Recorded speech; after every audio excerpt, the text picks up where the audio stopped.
Amorphium Pro allows you to import objects from other 3D programs to use in your 3D scene. Now, to import an object, you just go to Project and go down to Import. The keyboard equivalent is Command-I on the Mac or Control-I on the PC. Select Import, and it'll bring up the dialog box to find your object to import. I have two objects here I can import that are other 3D file formats. This is a Lightwave object, and this is a 3D Studio object.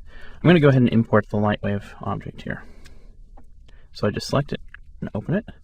Now, a lot of times, because 3D programs have different size units in its environment, when you import objects, they'll be either much larger or much smaller than they originally were, because when you bring it in, the units for Amorphium's grid might be much larger or much smaller than the grid in Lightwave or your other 3D programs.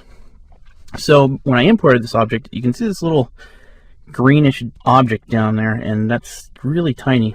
And that's because when you import Lightwave objects, they're always a lot smaller because the unit size is offset. But even though the object is still there, so now if you look, because Lightwave 6, the new Lightwave format, can have a parenting like hierarchy, there's two objects, one's parented to the other.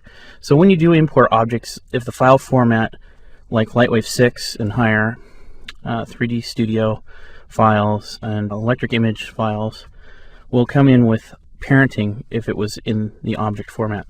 So to scale this up, I want to make sure I grab all the objects or just the parented object. If it's a parented object, you want to grab the top parent. If it's not parented and there's a list of objects, you'd want to select them all. But you select the top one in the chain in this case, and I just take scale here, and I want to scale up my object so I can see it a little better. So as I bring this up, you can see I have this TV object that I imported. So some file formats will save the color data of the object and import it, but Lightwave and 3D Studio don't always.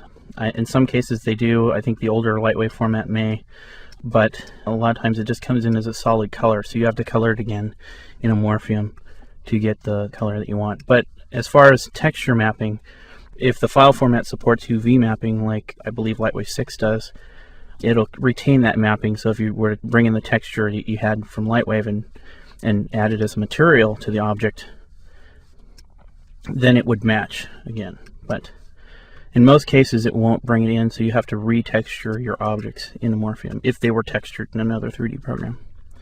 So that's basically how you would import an object into Amorphium. Now there's a few things that can happen when you import an object. There can be some problems with your objects. Let me go ahead and paint this object so we can see the two pieces a little bit better. I'm going to make the base probably, let's make it a kind of a dark blue, and we'll make the screen kind of a lighter, almost a whitish blue. So we'll choose screen and we'll fill that. So now I have a little bit better definition between the two. Now where problems can exist, let's go ahead and let's go to the main TV base here, and I'm going to go ahead and use like a smoothing tool on this object.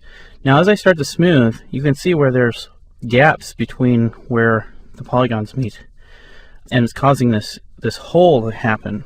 And a lot of your imported objects will have this problem where it looks like it's a solid object, but really it's a bunch of objects that are closely attached but not actually attached. So there's actually two objects here, and so when you smooth, they act as two separate pieces. So to fix that, let me go ahead and turn off the screen for now. There's a bunch of tools for fixing polygon problems. Now this tool here is the Weld Vertices tool, and the one next to it will break the triangles apart. So if I were to use the Weld Vertices tool, just select it like this, then click on the object.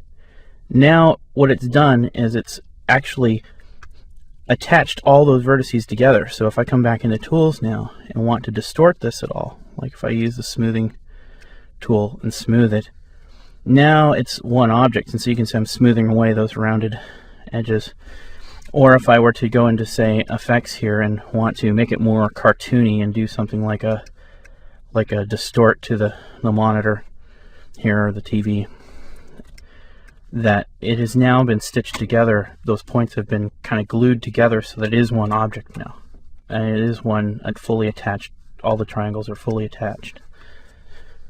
So that will solve those tearing problems that you will have. You'll want to, a lot of times when you import your objects, you'll want to weld the vertices like that. So now I'm going to go ahead and delete that, and I'm going to import in the 3D Studio file that I have, which is the same object, it's just in a different format. Now, a lot of times you'll have a different type of problem with importing objects. A lot of times, depending on how the object was made in the program, you could get this weird look to your object where you're going, wait, look, this object looks kind of like it's inside out. Well, that's because the faces of the object are facing the wrong direction. Now, a lot of times when you import objects from another file format, some of the objects will be flipped like this. Now, to flip them back, there's this reverse tool, this invert normals. What it does, it takes the normals, or the faces of the object, and flips them to face the other direction, because right now they're facing inward. So if I have that tool selected and then click on the object, it'll flip those around for me so that they're facing the right direction. Now, sometimes when you bring in an object, every other polygon will be facing the wrong direction, so you'll have some facing out, some facing in, and the tool directly next to it, this one here, is the fix normals, and it will try to make all the normals face one direction, and then once it does that, then you can flip it to the right direction that you need it to be. So those are just the tools for fixing those types of models, and especially when you're importing models, those types of errors can occur. So that's where you would find the tools to fix those problems.